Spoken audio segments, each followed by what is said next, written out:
Pemirsa, Presiden Amerika Serikat Donald Trump mengancam tarif minimum sebesar 15 hingga 20% untuk seluruh impor dari Uni Eropa.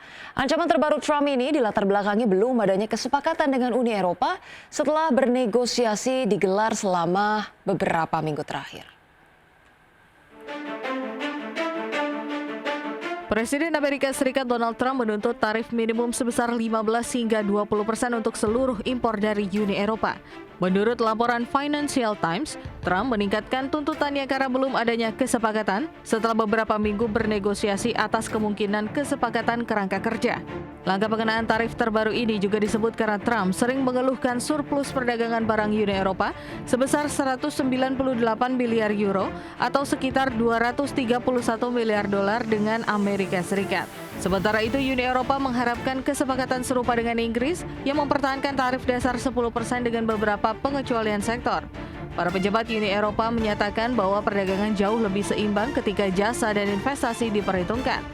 Selain mengancam Uni Eropa, Trump juga dikabarkan sedang mempersiapkan rencana tarif khusus industri yang akan diberlakukan bersama dengan bea masuk per negara dalam 2 minggu. Hal ini sebagai upaya memperkuat posisi Amerika Serikat dalam sistem perdagangan global dengan memberikan sanksi atas pembelian dari luar negeri. Berbagai sumber IDX Channel. Pemirsa, Bank Sentral Eropa atau ECB kemungkinan akan mengabaikan ancaman ekonomi yang ditimbulkan oleh tarif Trump dan memilih untuk menunda pemangkasan suku bunga hingga waktu yang belum ditentukan. Dalam keputusan akhir sebelum libur musim panas selama 7 minggu, para pembuat kebijakan pada Kamis 24 Juli 2025 kemungkinan akan mempertahankan suku bunga tetap di level 2%. Langkah itu menjadi penundaan respon terhadap ancaman tarif yang lebih tinggi hingga tarif tersebut diterapkan dan dampaknya dapat dievaluasi dengan lebih baik. Ekonom juga menyampaikan bahwa pertemuan pada 24 Juli mendatang masih belum akan memperjelas waktu pemangkasan suku bunga. Sementara itu, laporan ekonomi dalam sepekan ke depan akan menjadi bahan pertimbangan para pengambil kebijakan di ECB. Di antaranya adalah survei pinjaman bank ECB, indeks kepercayaan konsumen, dan indeks manajer pembelian dari seluruh kawasan dan ekonomi besar lainnya.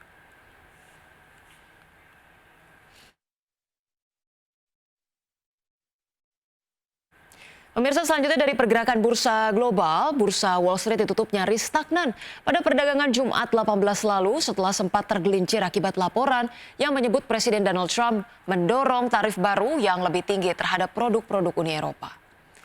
Pada perdagangan Jumat, pemirsa, indeks S&P 500 melemah tipis 0,01% ke posisi 6.296, kemudian indeks Dow Jones terkoreksi 0,32% ke level 44.342. Sementara indeks Nasdaq menguat 0,05% ke level 20.895. Ya, sementara itu pemirsa, bursa saham Eropa ditutup stagnan pada Jumat menyusul penurunan di sektor kesehatan yang diimbangi oleh kenaikan saham minyak dan gas, sekaligus menutup pekan yang padat dengan laporan keuangan berbagai perusahaan. Indeks DAX Jerman terkoreksi 0,33% ke level 24.289, kemudian indeks CAC 40 Prancis menguat tipis 0,0088% ke level 7.822 dan indeks FTSE 100 Inggris menguat 0,22% ke level 8.992.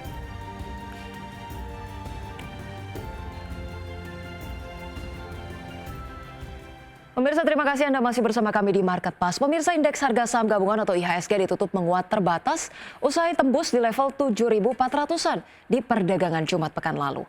IHSG menguat di tengah saham konglomerasi yang bergairah ditopang saham DCII yang melesat 62,2% dalam sepekan.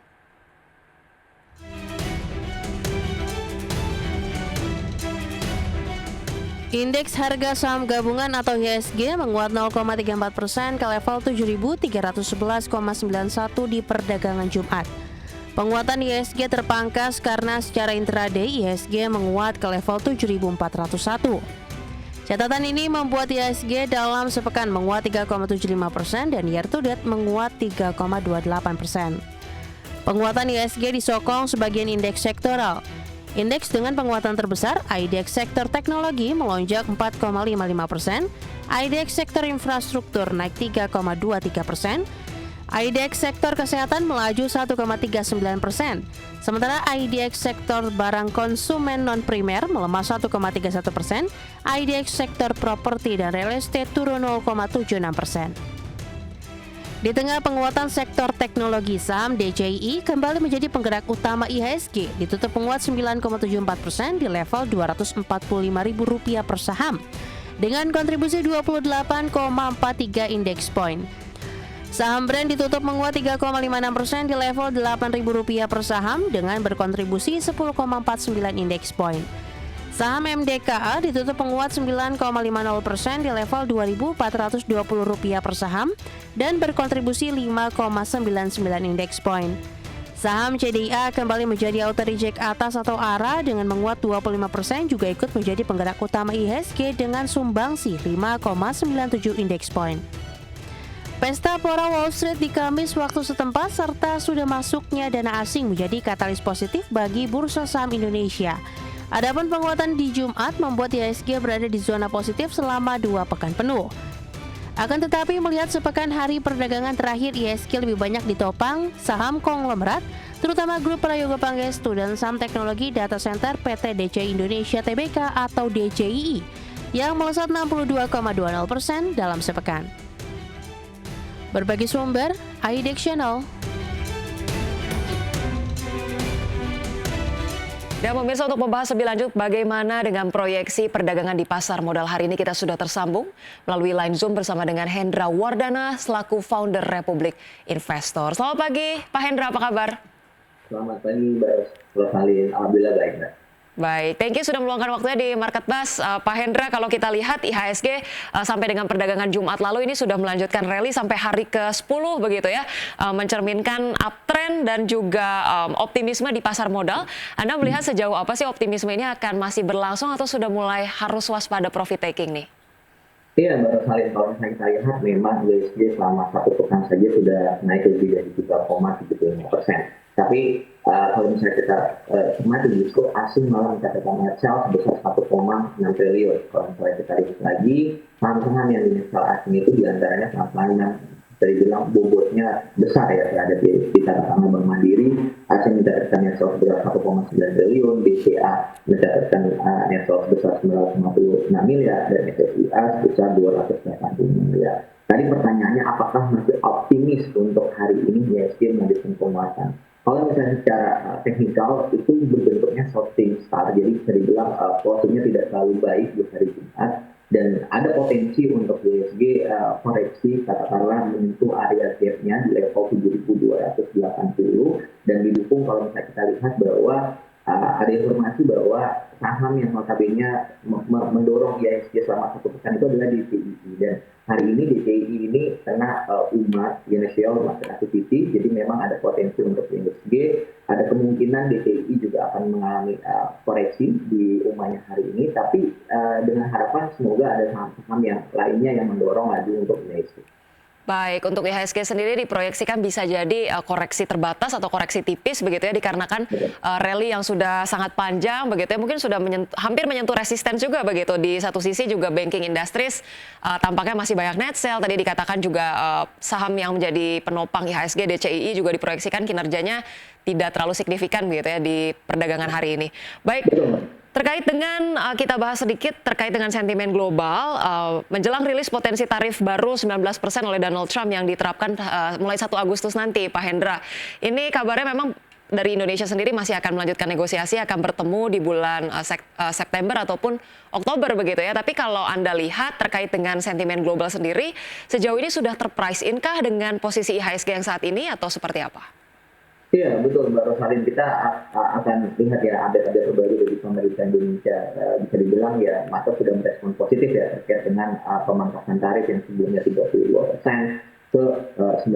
Tapi kita akan lihat lagi nanti hasil akhirnya seperti apa perundingan ini, karena bisa dibilang ini menarik dan dinantikan oleh para pelaku pasar. Dan kalau misalnya ditanya apakah sudah price in, saya melihat bahwa memang kecenderungan saham-saham yang bobot besar seperti market cap besar seperti Bank Mandiri ataupun BRI, BCA itu belum merespon itu. Makanya kita akan lihat nanti apakah ada katalis-katalis terkait dengan eh, dialog katakanlah perundingan ini yang akhirnya lebih membawa dampak yang positif untuk Indonesia sendiri, sehingga saham-saham yang notabene saham-saham perbankan juga akan merespon positif untuk IHSG. Baik, Pak Hendra mengingat juga bagaimana kemudian beberapa perusahaan akan melakukan rilis laporan keuangan untuk semester 1 ya. Dalam mempertahankan momentum IHSG ini Anda melihat akan cukup positif atau seperti apa nih dinamikanya?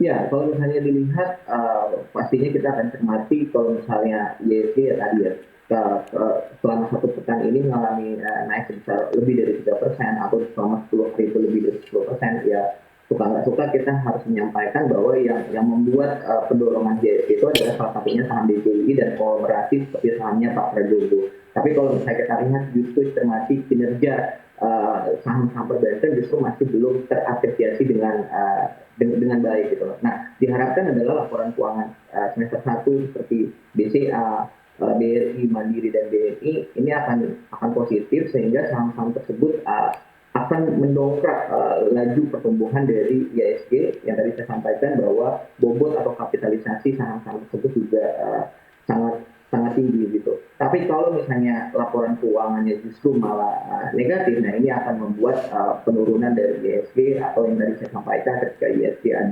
ada area gapnya di level support di 7.280. Kalau misalnya saham perbankan justru malah tidak bagus laporan keuangannya, mungkin ini bisa breakdown di level 7.280 dan balik ke titik support psikologisnya lagi di level 7.200. Karena kalau misalnya kita lihat justru asing masih mencatatkan net sell di saham-saham perbankan. Ya kita akan lihat, semoga ada hal yang positif untuk saham perbankan, sehingga bobot atau dari IHSG masih tetap kuat di level psikologis 7.300. Baik, sejumlah perbankan big caps yang akan segera merilis laporan dari keuangan begitu ya, tergantung bagaimana kemudian kinerjanya. Tapi kemudian juga terkait dengan saham-saham perbankan yang saat ini masih cukup stuck, masih cenderung melesu. Anda melihat posisi saat ini menjadi posisi yang cukup menarik untuk investor bisa entry, atau masih cenderung wait and see saja nih Pak Hendra untuk saham-saham perbankan?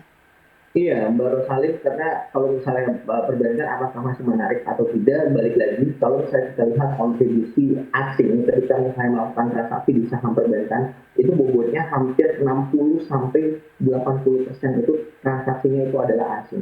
Jadi suka nggak suka memang kita harus melihat bahwa ya foreign inflow-nya seperti apa gitu. Nah, tadi pertanyaan, apakah masih menarik? Sebenarnya masih menarik, tapi kita akan lihat dari sisi teknikal lagi supportnya di berapa. Karena kalau misalnya kita paksain, sedangkan asing masih net-sell, otomatis harga masih bisa turun lagi. Karena yang tadi saya sampaikan, selama 1 pekan saja Mandiri sudah di net-sell sebesar 1,9 triliun dan di BCA sebesar 956 miliar. Walaupun memang secara teknikal saham-saham katakanlah seperti di BCA memang masih ada potensi, tapi memang saat ini sudah di harga supportnya di 8.425. Jadi kalau misalnya memang pengen coba untuk buy on weakness, mungkin bisa buy on weakness di 8.300-an untuk BBCA.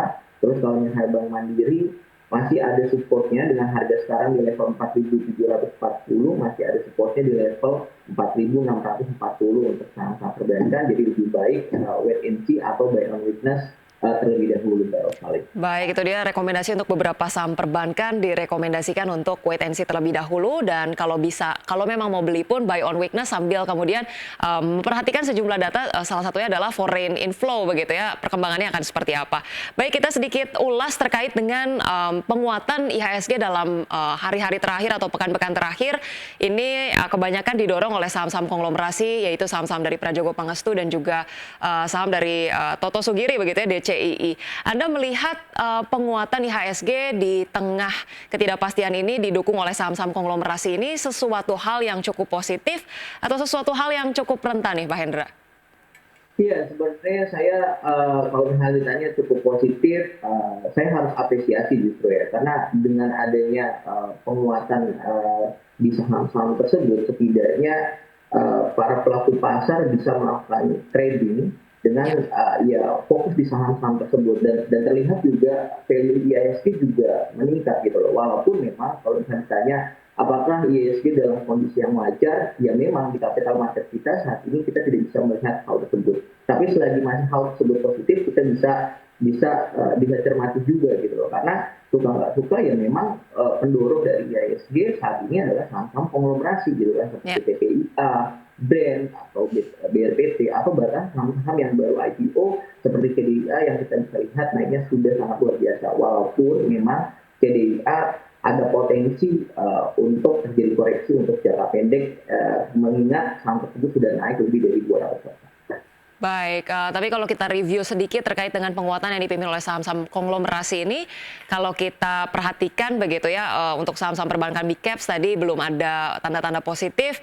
Di satu sisi juga terkait dengan penurunan suku bunga ini juga disusul dengan kabar bahwa sektor properti tampaknya masih melesu nih, Pak Hendra.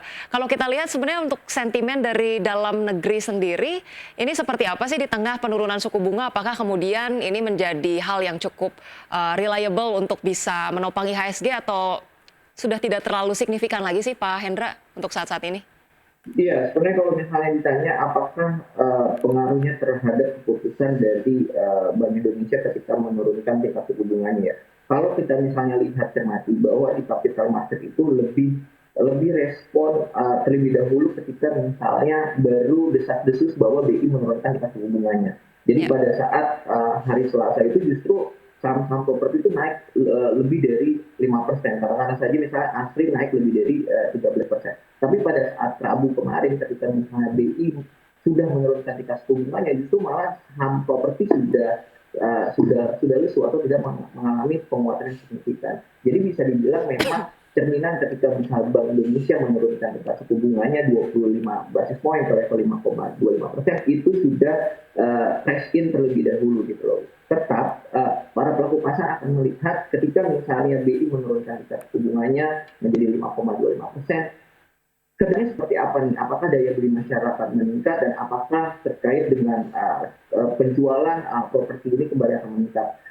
Para pelaku pasar akan melihat itu untuk kedepannya seperti apa, dan para pelaku pasar juga pasti akan merespon positif ketika memang penurunan dari tingkat suku bunga ini berdampak positif terhadap daya beli masyarakat, khususnya terhadap penjualan dari properti tersebut, Mbak.